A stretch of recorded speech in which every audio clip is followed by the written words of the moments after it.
Today, we're not just talking about hair loss. We're talking about why it really happens on a cellular, hormonal, and metabolic level.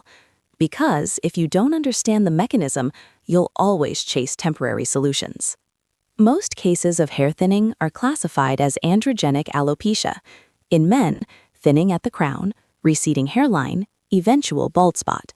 In women, widening central part, overall thinning without complete bald patches. Now, here's the paradox. Why does hair grow thicker on the beard or chest, but disappear on the scalp? The answer is DHT, dihydrotestosterone. DHT is formed when testosterone is converted by the enzyme 5-alpha reductase. DHT is about 3 to 5 times more potent than testosterone. It binds strongly to androgen receptors in scalp follicles. But here's the key. Not all follicles respond the same way. Scalp follicles, especially at the crown and hairline, are genetically more sensitive to DHT. When DHT binds to those receptors, it shortens the growth phase, anagen, prolongs the resting phase, telogen, reduces follicle size, decreases hair shaft diameter. This process is called miniaturization. Over time, thick terminal hairs become thin vellus-like hairs. Then, growth stops. But let's go deeper. Why does DHT activity increase in some people? Yes, genetics play a role, but there's something much more powerful in modern society: insulin resistance. Chronically elevated insulin stimulates 5-alpha reductase, increases conversion of testosterone to DHT, reduces sex hormone binding globulin, SHBG, increases free testosterone, increases inflammatory signaling. High insulin equals more DHT plus more inflammation. Inflammation around the follicle reduces microcirculation. Reduced circulation means less oxygen delivery. This creates local hypoxia, and hypoxia triggers fibrosis. Fibrosis is scar tissue formation. When scar tissue builds up around a follicle, it literally chokes it. The scalp becomes tight.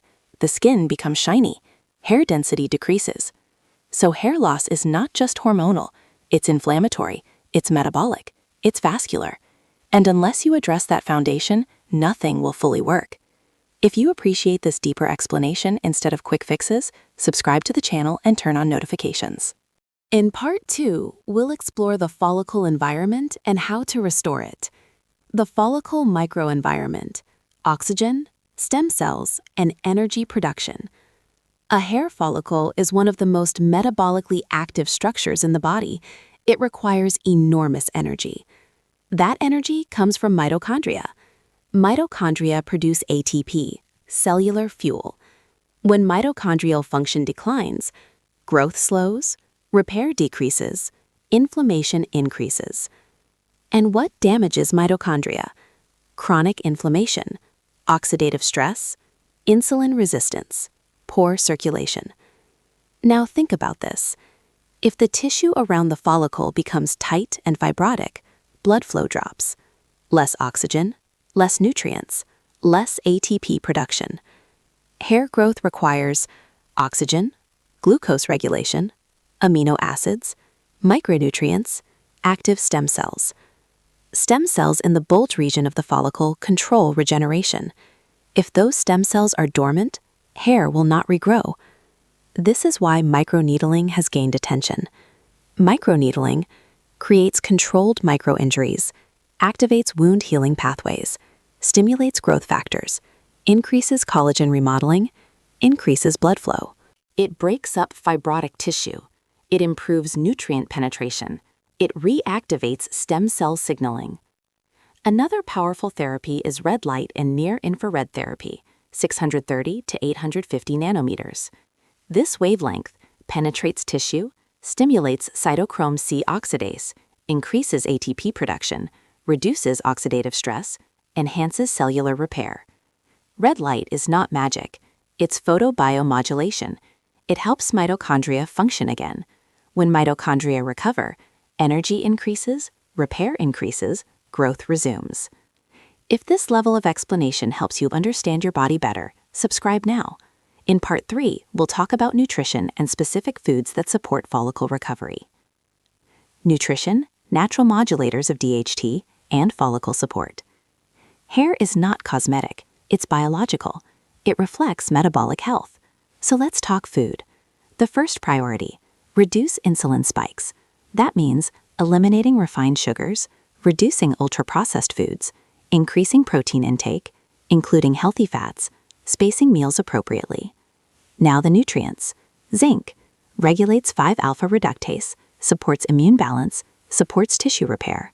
Vitamin D activates follicle stem cells, regulates immune response, reduces inflammation.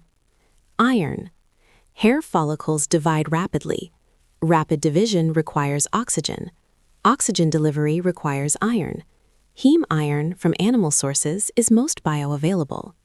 Copper balances iron metabolism, supports collagen formation. Magnesium improves insulin sensitivity, supports hundreds of enzymatic reactions. Omega-3 fatty acids reduce inflammation, improve membrane function. Now food examples. Liver, nature's multivitamin, iron, zinc, copper, B12, folate. Onions, rich in quercetin, powerful anti-inflammatory compound. Fermented foods, support gut microbiome, reduce systemic inflammation. Pumpkin seeds contain compounds that mildly modulate 5-alpha reductase. Green tea, EGCG supports antioxidant defense. Rosemary oil, improves circulation, may support hair density. But remember, no oil or supplement compensates for metabolic dysfunction. If this content is valuable, subscribe and turn on notifications.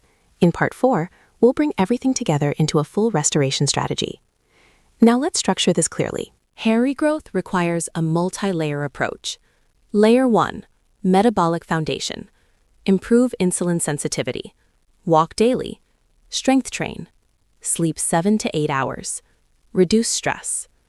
Layer 2, nutrient density. Liver weekly, eggs, fatty fish, fermented vegetables, pumpkin seeds.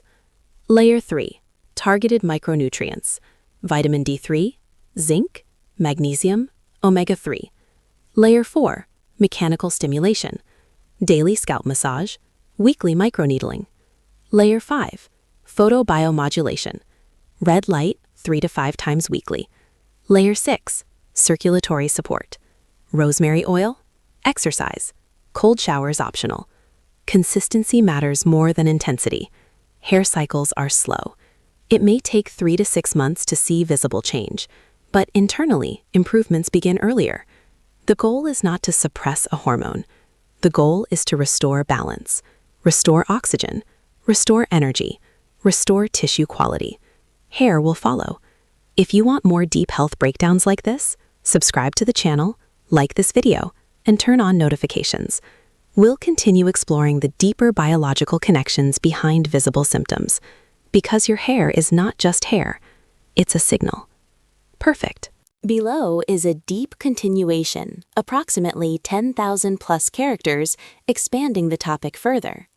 This section can function as Part 5 and Part 6 combined, going into advanced mechanisms, hormones, thyroid, stress, blood flow, fibrosis reversal, timelines, and realistic expectations. Part 5. Stress, thyroid, cortisol, and the hidden hormonal triggers of hair loss. Now that we've covered DHT, insulin resistance, and follicle health, we need to address something equally powerful: chronic stress. Stress is not just emotional, it's biochemical. When you're under stress, your body releases cortisol. Cortisol does several things that directly affect hair growth. It increases blood sugar, it increases insulin, it suppresses thyroid function, it increases inflammation, it shifts the body into survival mode. Hair growth is not a survival priority. When the body senses stress, it redirects resources towards vital organs. Hair enters the resting phase prematurely. This is known as telogen effluvium. You may notice sudden shedding, thinning after illness, hair loss after emotional trauma, hair thinning after extreme dieting. Now let's talk about thyroid function. The thyroid regulates metabolic rate. Low thyroid function, even mild or subclinical hypothyroidism, can lead to thinning hair, dry hair, brittle texture, thinning of eyebrows, slow regrowth. Thyroid hormones regulate mitochondrial activity. Remember what we said earlier. Mitochondria equals energy. Energy equals growth. If thyroid signaling is low, mitochondria slow down. And if mitochondria slow down, follicles struggle. Now here's where it gets interesting. Insulin resistance can impair thyroid conversion. Chronic stress can suppress thyroid signaling. Inflammation can interfere with thyroid receptor sensitivity. Everything is connected. Hair loss is rarely isolated. It is usually a reflection of systemic imbalance. If you find this integrated explanation helpful, make sure to subscribe and turn on notifications. We go deep into root causes here. Part 6. Fibrosis, scalp tension, and why some baldness becomes permanent. Let's go even deeper. One of the most overlooked mechanisms in long-term hair loss is fibrosis. Fibrosis is the buildup of excess collagen and scar-like tissue. Over time, chronic inflammation causes increased TGF-beta signaling, collagen deposition, reduced elasticity, reduced blood vessel density. The scalp becomes tight. If you try moving your scalp with your fingers, you may notice reduced mobility in balding areas. This mechanical tension reduces blood supply. Reduced blood supply reduces oxygen. Reduced oxygen increases more fibrosis. It becomes a vicious cycle. This is why early intervention matters. If follicles are completely destroyed, regrowth is unlikely. But if they are dormant, they can sometimes be reactivated. Mechanical stimulation, massage, microneedling helps break this fibrotic cycle. Red light helps reduce inflammatory signaling. Improved metabolic health reduces ongoing damage. Now let's talk about timelines. Hair grows in cycles. Anagen, growth phase, 2 to 7 years. Catagen, transition phase, a few weeks. Telogen, resting phase, about 3 months. If you start improving your health today, shedding may continue for weeks. Why? Because hair cycles take time to shift. Visible improvement often takes 3 months, reduced shedding, 6 months, noticeable density change, 9 to 12 months, stronger regrowth. Consistency is critical. There is no overnight solution. Now let's address another myth. Blocking DHT alone will not rebuild damaged tissue. Finasteride reduces DHT. Minoxidil increases blood flow. But neither fixes insulin resistance. Neither fixes mitochondrial dysfunction. Neither reduces systemic inflammation. That's why combining internal and external approaches produces better outcomes. Advanced strategies that may support regrowth. 1. Resistance training. Improves insulin sensitivity, improves hormone balance, improves circulation. 2. Cold exposure.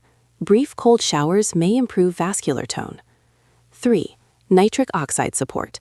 Beetroot, leafy greens, sunlight exposure. Nitric oxide improves vasodilation and oxygen delivery. 4. Sleep optimization. Deep sleep regulates growth hormone. Growth hormone supports tissue repair. Chronic sleep deprivation elevates cortisol and worsens hair thinning. 5. Gut health. Leaky gut increases systemic inflammation. Inflammation increases DHT sensitivity. A healthy microbiome supports hormone regulation. The realistic perspective. Not all hair loss can be reversed. Genetics matter. Age matters. Duration matters. But progression can often be slowed. Quality can improve. Inflammation can be reduced. And in early to moderate stages, regrowth is possible. The key principles remain. Reduce insulin resistance. Reduce inflammation. Improve circulation. Stimulate stem cells. Support mitochondria. Correct nutrient deficiencies. Manage stress. Optimize thyroid function. Hair is not cosmetic. It is a biomarker. If your hair is thinning, your body is signaling something. And when you fix the internal environment, external results often follow. If you want more deep biological explanations like this, subscribe to the channel and turn on notifications. In upcoming videos, we'll cover premature graying, dandruff and seborrheic dermatitis, the connection between liver function and hair, how fasting affects hair growth, and advanced regenerative techniques. Make sure you're subscribed so you don't miss it, because your hair is not the problem, it's the message.